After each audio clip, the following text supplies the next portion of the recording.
Assalamualaikum warahmatullahi wabarakatuh.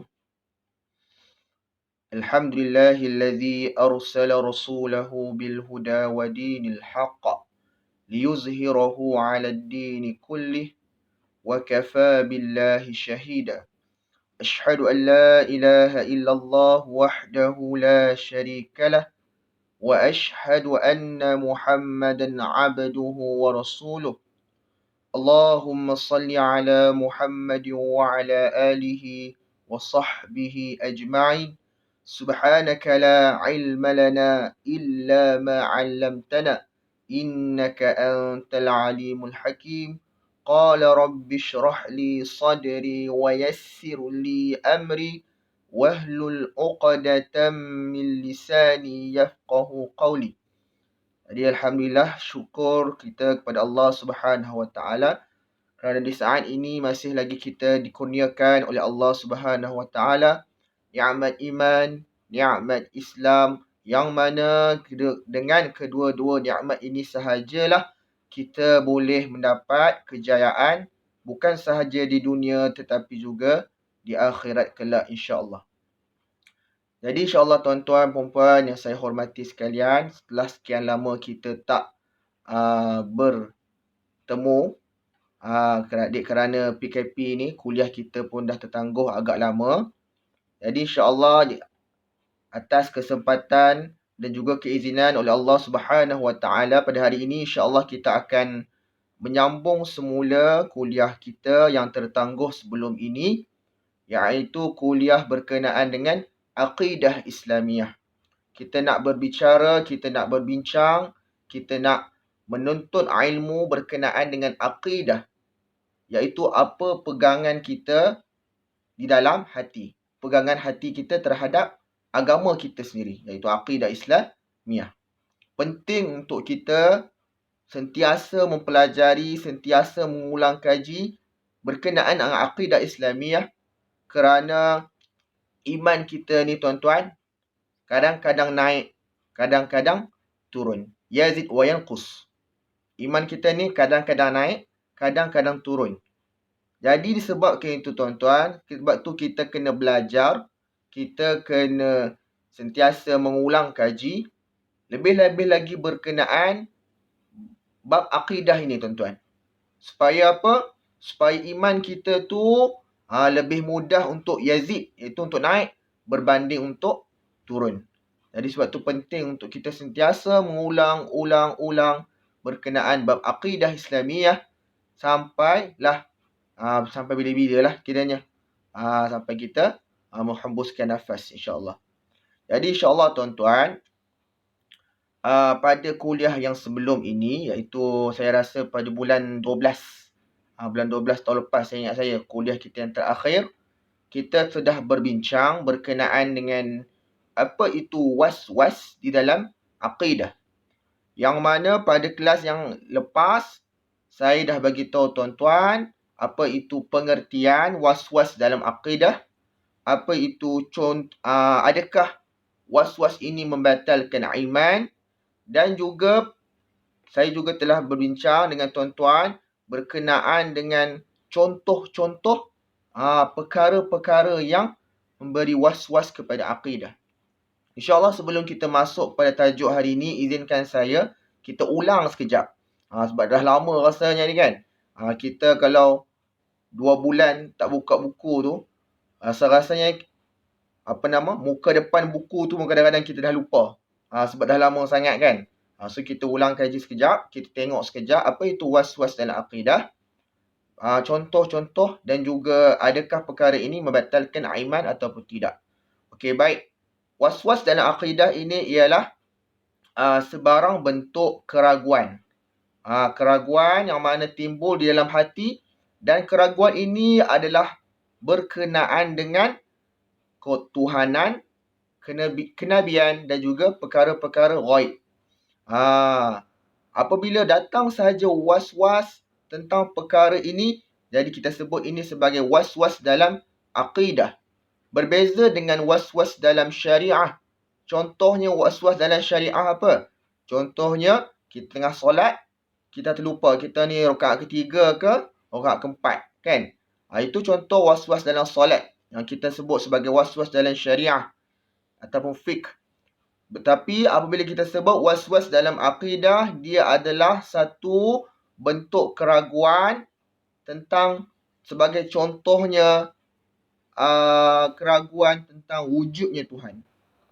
Contohnya kalau dalam pandemik sekarang ni kan, ada sebahagian daripada kita wujud was-was dan akidah dia. Kalau contoh, dia kata, kalaulah Tuhan ni ada, kenapalah kita semua ni kena hadap COVID-19? Contoh. Itu contoh was-was dalam akidah. Sebagai contoh lain, was-was dalam akidah. Kenapa Allah cipta kita ni? Ada yang Islam, ada yang tak Islam. Kenapa tak Allah tak cipta kita semua ni semua orang Islam? Ada was-was itu. Itu salah satu contoh was-was dalam akidah Islamiah. Dalam akidah kita. Benda tu sebahagian besar dari kita mungkin pernah mengalaminya. Lagi-lagi pada zaman COVID ini, lagi banyak persoalan-persoalan akidah yang mungkin akan timbul dalam diri kita, yang mana mungkin kita tak temui jalan ataupun penyelesaian untuk kita menjawab persoalan-persoalan ini. Itu perkara yang mungkin sedang kita hadapi.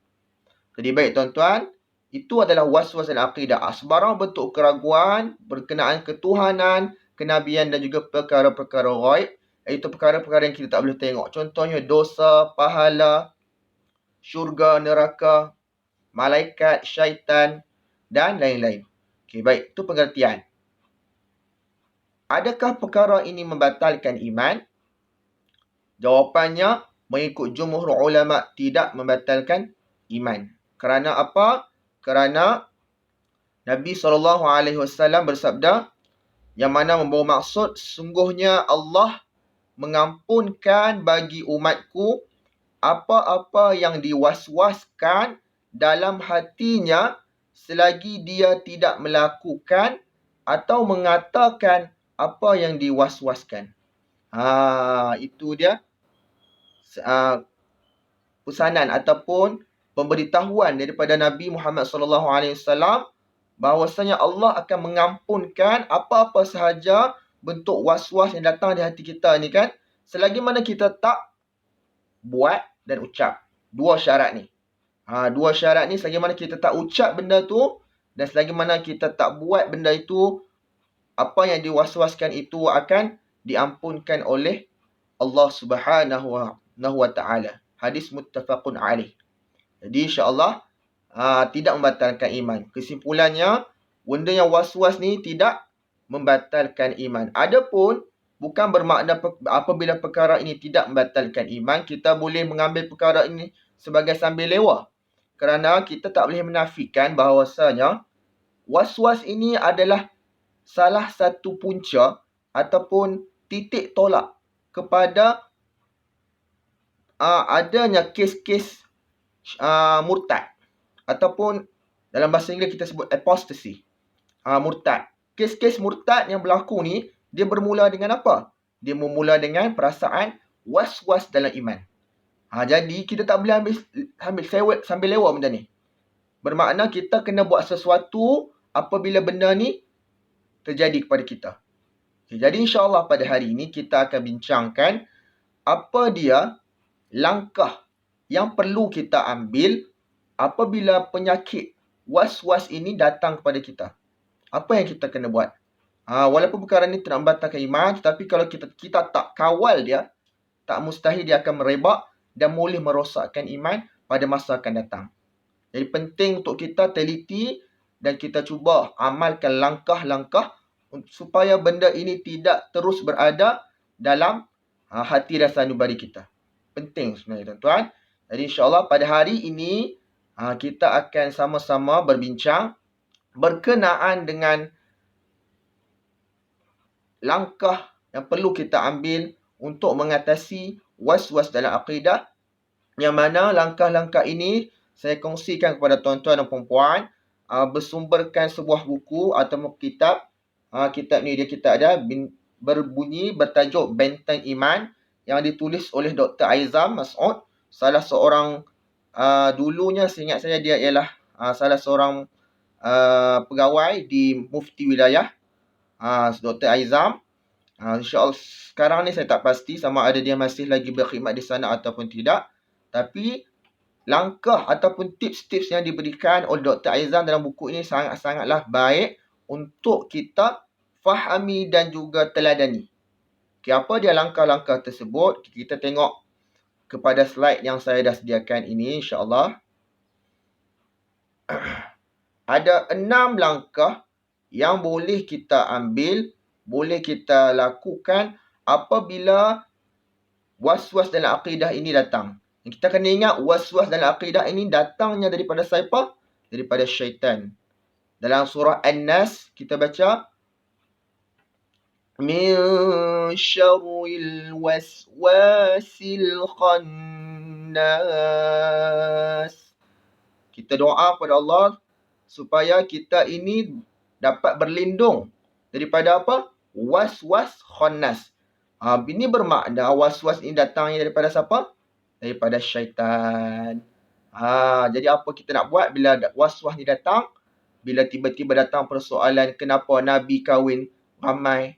Kenapa tiba-tiba datang soalan kenapa adakah syurga neraka tu betul-betul wujud? Tiba-tiba datang persoalan siapa yang cipta? Allah menciptakan. Lepas tu siapa yang cipta Allah? Persoalan-persoalan ni adalah persoalan yang was-was dan akidah. Jadi kita kena atasi dia. Langkah pertama yang perlu kita buat adalah yang pertama sekali bila was-was ni datang pada diri kita, apa yang kita kena buat ialah bertenang, tuan-tuan. Tuan-tuan perempuan, sila bawa bertenang. Bertenang dan tidak menggelabah. Kerana apa kita kena bertenang dan tidak perlu menggelabah? Kerana apabila was-was ini datang dan timbul, bermakna ini adalah satu tanda. Tanda bahawasanya apa? Tanda bahawasanya kita memiliki iman yang mantap. Macam mana pula tu Ustaz? Macam mana pula bila ada was-was ini boleh kata iman, ada iman? Ini dijelaskan oleh Nabi Muhammad SAW dalam sebuah hadis di mana kita cuba baca di sini sama-sama. An Abi Hurairah radhiyallahu an qala jaa nasun min ashabin Nabi sallallahu alaihi wasallam fasa'aluhu inna najidu fi anfusina ma yata'azamu ahaduna ay yatakallama bih. Qala wa qad wajadtumuhu? Qalu na'am. Qala dzaka sarihul iman. Rawah Muslim. Apa maksud pada hadis ini tuan-tuan dan puan-puan? Telah datang sekumpulan manusia daripada kalangan sahabat Nabi dan mereka datang bertemu dengan Nabi SAW. Lalu mereka ni cakap dekat Nabi, dia berkata dekat Nabi, sesungguhnya kami telah mendapati dalam hati kami ni ada lintasan-lintasan. Ada tiba-tiba beritahu kat Nabi, ya Nabi, hati kami ni kadang-kadang ada lintasan. Lintasan apa? Lintasan ni nak kata ni benda ni sangat besar. Sampai kami tak sanggup nak ucap dengan lidah. Kami rasa kalau kami ucap benda ni, ini adalah satu dosa besar. Kalau kami ucapkan dengan lidah.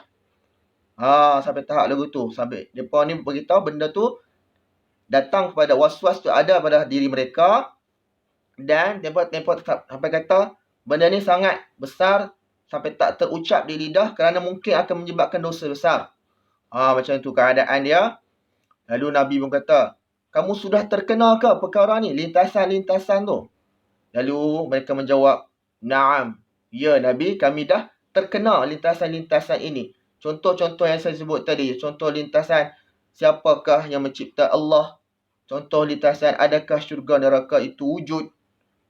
Betul ke kita buat pahala, kita buat baik dapat pahala, buat jahat dapat dosa?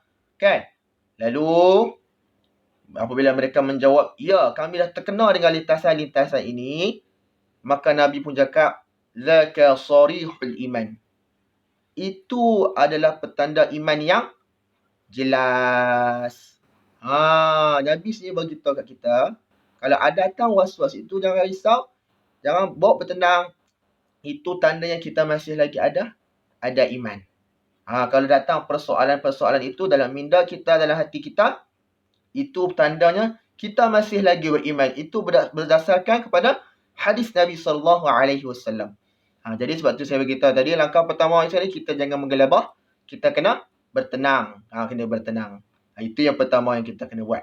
Jangan kelang kabut, jangan duk up status, jangan duk buat perkara yang tak sepatutnya lah.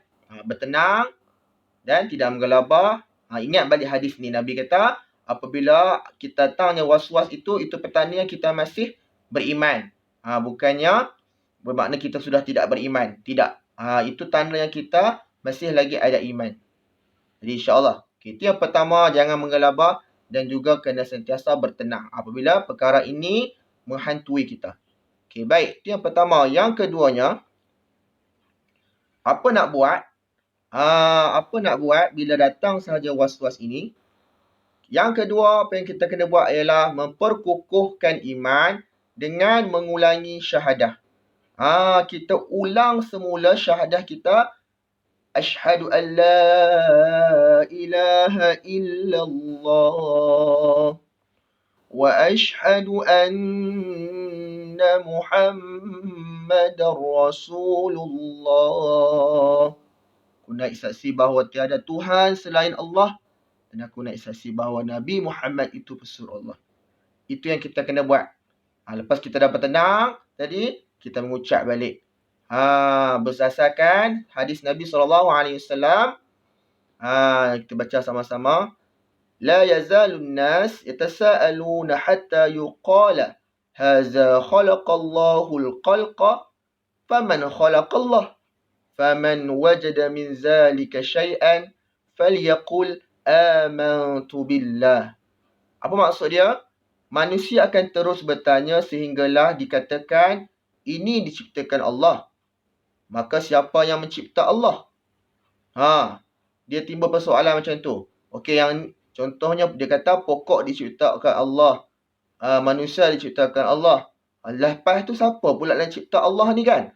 Dia timbul persoalan macam tu ataupun kita ditanya dengan soalan sebegitu, maka sesiapa yang mendapati sesuatu daripada soalan itu, maka katakanlah aku beriman kepada Allah. Amantu billah. Kita memperbaharui iman kita. Amantu billah. Sungguhnya aku beriman kepada Allah. Itu cara dia. Kita memperbaharui syahadah, memperbaharui iman kita. Sebut amantu billah. Atau kita mengucap balik cara mudah. Mengucap balik asyhadu an la ilaha illallah wa asyhadu anna Muhammadar Rasulullah. Yang ini yang perkara kedua yang kita kena buat. Seterusnya yang ketiga. Apa yang kita perlu buat apabila datangnya perkara-perkara ini, was-was dalam akidah ini, kita kena memohon perlindungan kepada Allah dengan sekurang-kurangnya mengucapkan ta'awuz. Kita minta perlindungan daripada Allah dengan mengucapkan ta'awuz. Ustaz, apa itu ta'awuz? Ta'awuz itu adalah lafaz yang kita sebut yang berbunyi A'udzu billahi minasyaitonir rajim. Itu tuan-tuan dan puan, itu ta'awuz. Kita panggil dia ta'awuz. Apa dia? Saya ulang, ta'awuz ni ialah A'udzu billahi minasyaitonir rajim. Lafaz yang biasa kita sebut sebelum baca Al-Quran, kan? Ini lafaz-lafaz yang mana membawa maksud kita minta perlindungan daripada Allah daripada syaitan yang dirjam. So, perkara ketiga yang kita kena buat apabila datang was-was ini ialah dengan berta'awuz, mengucap a'udzubillahi minasyaitanirrajim. Itu yang ketiga. Berdasarkan hadis Nabi SAW, ya'ti syaitan ahadakum fayaqul man khalaqa kadha wa kadha hatta yaqula lahu man khalaqa rabbak fa idza balagha dhalik falyasta'iz billah wal yantahi. Apa maksud dia? Maksud dia bahawa syaitan datang kepada seseorang. lalu mempertikaikan siapa yang menciptakan Tuhanmu. Maka apabila sampai ke soalan tersebut, siapa mencipta Tuhanmu? Sekiranya sampai soalan itu, mohonlah perlindungan. Falyasta'iz billah. Mohonlah perlindungan daripada Allah dan hentikan melayani persoalan itu. Jadi bila datang saja syaitan menghasut kita dengan soalan ataupun persoalan yang boleh memberi was-was kepada akidah kita, ucapkanlah a'udzubillahi minasyaitanirrajim, seperti mana lafaz hadis Nabi ini, falyasta'iz billah. Dan yang kedua yang kita nak buat apa? Wal yantahi. Hentikan daripada melayani persoalan itu. Stop daripada membuat melayan soalan tersebut. Kita stop diri kita daripada melayan persoalan tersebut. Kalau kita layan lagi, kemungkinan besar bermacam-macam persoalan lagi yang akan timbul. Jadi apa nak buat? Cakap a'udzubillahi minasyaitanirrajim, baca a'udzubillahi minasyaitanirrajim dan stop daripada layan benda tu. Buatlah benda lain. Buatlah benda lain. Okey, baik. Fikirkanlah tentang perkara lain. Okey. Seterusnya, yang keempat. Apa perlu kita buat apabila datang sahaja perkara ini, was-was ini? Okey, kita perlu segera berhenti daripada berfikir-fikir tentang perkara yang diwaswaskan, sebaliknya menyibukkan diri dengan beramal soleh. Ini adalah kesinambungan daripada nombor 3 tadi. Lepas kita dah mengucap a'udzubillahi minasyaitanirrajim, kita tinggalkan daripada berfikir tersebut. Jadi apa yang kita nak buat? Apakah cara untuk kita meninggalkan perkara-perkara ini? Caranya adalah dengan memperbanyakkan amal soleh. Sibukkan diri kita dengan amal soleh supaya persoalan-persoalan ini tidak lagi mengganggu minda dan hati kita. Bila kita memperbanyakkan amal soleh, insya-Allah kita dapat mengelakkan diri kita ini daripada terus dihantui dengan perkara-perkara yang beri was-was kepada akidah kita. Jadi kita tinggalkan pemikiran ataupun fikiran kita tadi. Jangan layan perasaan itu. Sebaliknya, sibukkan diri kita dengan amal soleh. Sibukkan diri kita dengan membaca Al-Quran. Sibukkan diri kita dengan solat-solat sunat. Sibukkan diri kita dengan majlis-majlis ilmu. Itu yang kita boleh buat. Sebab apa?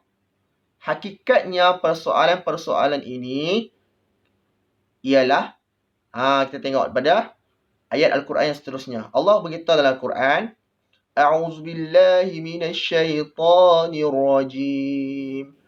La yus'alu amma yaf'alu wa hum yus'alun. Sadaqallahul azim. Maksudnya, dia Allah tidak disoal tentang apa-apa yang dia lakukan.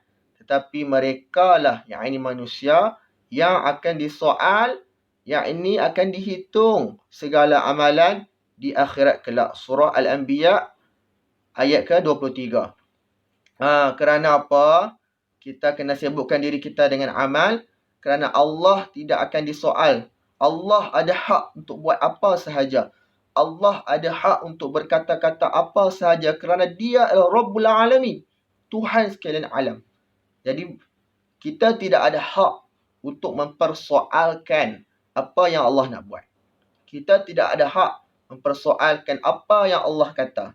Kerana apa? Allah itu adalah Tuhan, Rabb, Tuhan, bukannya makhluk. Kalau makhluk kita boleh persoalkan. Contohnya, kita mempersoalkan ada satu badan yang membuat keputusan, kita tak setuju. Kita boleh mempersoalkan, buat aduan, buat surat, kan? Kita boleh mempersoalkan. Kerana apa? Badan itu adalah makhluk. Kerana makhluk itu pastinya ada kekurangan. Pastinya ada kesilapan. Jadi kita boleh mempersoalkan. Bertanya, kenapa Tuhan buat sebegini? Kenapa Tuhan membuat keputusan seperti ini? Boleh. Tetapi tidak kepada Rabbul Alamin, Tuhan sekalian alam. Kita tak boleh. Tak boleh mempersoalkan. Allah tidak akan disoal apa yang dia buat. Tetapi wa hum yus'alun. Kita ni yang akan dipersoalkan. Sebab itu tadi kita tengok tadi dia punya cara apa langkah yang kita perlu kita ambil lah. Stop daripada berfikir tentang perkara ini. Sebaliknya, tingkatkan amal soleh kita. Kerana apa? Itu yang akan disoal kelak. Itu yang akan disoal kelak. Bukannya kita yang menyoal Allah. Jangan terkeliru. Jadi, Allah sebagai Rabbul Alamin ada hak nak buat apa saja. Ada hak nak kata apa saja yang dia kehendak. Sebaliknya kita, hamba Allah Subhanahu Wa Taala, mestilah meningkatkan amal soleh dan meninggalkan larangan-larangan yang telah ditetapkan oleh Allah Subhanahu Wa Taala. Ingat tuan-tuan. Benda ni kita perlu ingat. Kadang kita sedap sangat bercakap. Kan? Freedom of speech. Contohnya kan, kebebasan bersuara. Betul kita menafikan. Boleh kepada freedom of speech. Tetapi kita ada border dia. Dia mesti ada had dia. Ada perkara yang kita tak boleh melangkaui, melepaskan diri, melebihi hadnya. Tak boleh. Tak boleh. Sebagai contohnya perkara-perkara seperti ini. Apa yang Allah nak, apa yang Allah tetapkan, kita tak boleh memperkecilkan, menghina apa-apa yang Allah dah buat. Perkara ini boleh merosakkan akidah, tuan-tuan. Kita boleh merosakkan akidah. Kita kena ingat, kita nak freedom of speech pun boleh, tetapi perlu ada kepada batasan hadnya. Tak boleh kita melepasi apa yang telah disebut, apa yang telah dihadkan oleh syariah Islam. Apa yang telah dihadkan oleh Allah Subhanahu Wa Taala. Jadi ingat, Allah tak disoal apa yang dia buat, apa yang dia kata. Sebaliknya kita yang akan disoal setiap apa yang kita buat di atas muka bumi Allah ini. Allah ni, bumi ni Allah yang punya, bukan kita punya. Kita menumpang sahaja di bumi Allah ini. Jadi kita kena ikut siapa? Kita kena ikut Allah ke Allah kena ikut kita? Kita yang kena ikut Allah. Jadi apa yang kita buat dekat atas muka bumi ni semuanya, tuan-tuan, kita kena hati-hati. Kena hati-hati supaya bahagialah, selamatlah kita di akhirat kelak. Jadi insya-Allah perlu fokus ataupun perlu fahami perkara ini sebaiknya, insya-Allah. Okey, itu yang keempat. Seterusnya yang kelima. Apa yang perlu kita buat selepas kita datang was-was seperti ini, was-was yang boleh merosakkan iman kalau tak dikawal, tak dijaga, sebaiknya kita perlulah amal soleh yang kita boleh lakukan adalah dengan membanyakkan zikir dan doa. Zikir dan doa ini adalah penghalang ataupun bekalan untuk kita menghadapi segala bentuk jenis was-was dan akidah ini. Zikir dan juga doa jugalah adalah yang boleh mengelakkan hati kita daripada terus terjerumus dalam was-was dan akidah, dalam akidah ini. Zikir dan doa jugalah yang boleh memberi kita penjelasan, boleh memberi kita kekuatan untuk menghadapi segala bentuk was-was dalam akidah. Jadi perlu kita mempertingkatkan zikir dan doa supaya apabila was-was dan akidah ini datang pada diri kita, kita dapat menepisnya, kita dapat mendepaninya dengan baik. Bila kurang zikir, kurang doa, sebab tu kadang-kadang benda ni tak habis-habis menghantui kita. Tak habis-habis, duk kacau. Sekejap datang persoalan ni, dah selesai, datang pula persoalan ni, datang pula persoalan lain. Sampai bila-bila tak tenang hidup kita kalau itu. So cara untuk kita hadapi dia, abaikan terus dan perbanyakkan zikir dan doa. Zikir apa nak buat ustaz? Doa apa nak buat ustaz? Di antara doa ataupun zikir yang digalakkan untuk kita adalah doa ya muqallibal qulub tsabbit qalbi ala dinik. Saya ulang, ya muqallibal qulub tsabbit qalbi ala dinik. Mana membawa maksud, wahai zat yang membolak-balikkan hati, tetapkanlah hatiku di atas agamamu. Wahai Tuhan yang membolak-balikkan hati, tetapkanlah hatiku di atas agamamu. Hadis riwayat At-Tirmizi. Jadi di sini doa ini boleh kita amalkan dalam kehidupan seharian, selepas solat, sebelum tidur, selepas bangun tidur. Kita minta doa kepada Allah supaya Allah beri kekuatan kepada kita untuk terus berada di dalam agama ini, terus istiqamah dalam Islam, terus istiqamah dalam iman, kerana Dia ialah memilik hati kita, Dia yang boleh memberi hidayah, dan Allah juga yang boleh mencabut hidayah daripada diri kita. Jadi kita kena amalkan doa dan zikir. Sebagai contoh doa ini, ya muqallibal qulub, tsabbit qalbi ala dinik. Didik diri kita untuk baca doa ini, didik anak-anak kita untuk membaca doa ini, untuk diamalkan dalam kehidupan seharian. Kita doa semoga Allah lindung kita daripada barang bentuk kesyirikan dan juga kekufuran ketika kita melakukan kehidupan seharian. Mungkin kita tak perasan benda tu kan. Jadi kita minta kepada Allah Subhanahu Wa Taala diberikan kekuatan kepada kita untuk menghadapi ideologi-ideologi ataupun perkara-perkara yang boleh memberi was-was dalam akidah kita. Dan yang terakhir sekali, apa yang kita boleh buat? Kita kenalah bertalaqi ilmu akidah. Kena menuntut ilmu. Ada banyak persoalan-persoalan akidah yang mungkin datang pada diri kita. Kita kena selesaikan dengan cara apa? Dengan cara menuntut ilmu. Hadirilah majlis-majlis ilmu yang mengajarkan kitab-kitab ilmu akidah. Hadirilah majlis-majlis ilmu yang memberi penjelasan tentang tauhid, konsep tauhid. Hadirkanlah diri ke majlis-majlis ilmu yang mengingatkan kita tentang kebesaran Allah, kekuasaan Allah serta kelemahan makhluk, supaya dapat kita selesaikan, dapat kita menjawab segala persoalan-persoalan akidah ini. Kerana persoalan-persoalan ini ada jawapannya. Ada jawapannya. Sebagai contoh, soalan tentang akidah. Kenapa Allah menciptakan? Ada yang Islam, ada yang kafir. Ada penjelasannya yang diberikan oleh ulama. Ada penjelasan yang diberikan oleh ulama. Jadi apa tugas kita? Ialah menuntut ilmu daripada ulama. Iaitu dengan mencari guru yang berkeahlian bagi memantapkan lagi keimanan, terutamanya ketika berhadapan dengan keraguan yang sengaja ditimbulkan oleh musuh-musuh Islam. Ada sebahagian keraguan tu sebenarnya tak pernah ada, tapi dibuat-buat oleh musuh-musuh Islam. Jadi apa kita nak buat? Kita kena cari guru, cari mufti, cari ulama, cari ustaz, ya, supaya dapat penerangan daripada mereka ini tentang keraguan-keraguan tersebut. Itu yang kita boleh buat untuk hilangkan keraguan dalam diri kita ini. So bagi saya, kalau tanya saya, ini adalah perkara yang paling utama sekali kita kena buat. Macam mana cara kita nak hilangkan was-was dalam akidah? Selain daripada berzikir, selain daripada meninggalkan pemikiran segala bentuk keraguan itu, caranya adalah dengan kita mencari jawapan kepada keraguan-keraguan tu. Kita kena cari jawapan dia, tuan-tuan. Kalau kadang-kadang hati kita ni tak tenang, kita kena cari jawapan dia. Jawapan tu ada pada ilmu. Jawapan tu ada pada ilmu. Kena tuntut ilmu dengan para ulama supaya segala persoalan keraguan yang ada di minda dan hati kita ini dapat diselesaikan. Boleh tuan-tuan ya?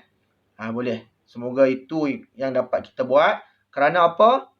Allah berfirman dalam Al-Quran, A'udzubillahi minasyaitanirrajim. Qul hal yastawi alladhina ya'lamuna walladhina la ya'lamun. Innama yatadhakkaru ulul albab. Maksudnya, katakanlah lagi kepadanya, adakah sama orang-orang yang mengetahui dengan orang-orang yang tidak mengetahui? Sungguhnya orang-orang yang dapat mengambil pelajaran dan peringatan hanyalah orang-orang yang berakal sempurna. Surah Az-Zumar ayat ke-9. Allah beritahu tak sama orang yang menuntut ilmu dengan orang yang tak menuntut ilmu. Tak sama orang yang ada ilmu dengan orang yang tidak ada ilmu. Siapa yang lebih mulia, siapa yang lebih mudah mendapat pelajaran dan ataupun iktibar dalam hidup dia? Pastinya orang yang menuntut ilmu dan ada ilmu. Jadi untuk kita selesaikan segala bentuk keraguan ini, tuan-tuan, saya memesan kepada diri saya dan juga diri tuan-tuan, perempuan sekalian, kita kena terus menerus menuntut ilmu akidah. Kerana persoalan akidah ini, dia adalah satu perkara yang sentiasa evolve. Dia mungkin perubahan. Apabila zaman ni persoalan akidah tu lain. Zaman akan datang persoalan akidah tu lain. Dia akan ada. Dia akan sentiasa, musuh Islam ini akan sentiasa memperbaharui keraguan-keraguan ini. Jadi, kita perlu bekalkan diri kita dengan ilmu. Bila contoh jadinya zaman COVID ini, kan? Taklah sampai mungkin benar memberi beban kepada kita, tapi tidaklah kepada agama kita, kepada iman kita. Biarlah COVID-19 ini sekadar merosakkan ataupun memberi kesan buruk kepada ekonomi, kepada diri kita, tetapi tidak kepada agama kita. Macam mana nak elak benda tu? Nak tak nak, kena tuntut ilmu. Kena tuntut ilmu. Jadi insyaAllah tuan-tuan, perempuan yang saya hormati, saya segani sekalian, semoga apa perkongsian kita pada hari ini diberi kefahaman oleh Allah Subhanahu Wa Taala dan juga diberi hidayah oleh Allah Subhanahu Wa Taala untuk kita amalkan dalam kehidupan seharian. Aqulu qawli hadza wa astaghfirullahal azim li wa lakum wa lisairil muslimina wal muslimat wal mu'minina wal mu'minat. Astaghfiruh. Assalamualaikum warahmatullahi wabarakatuh.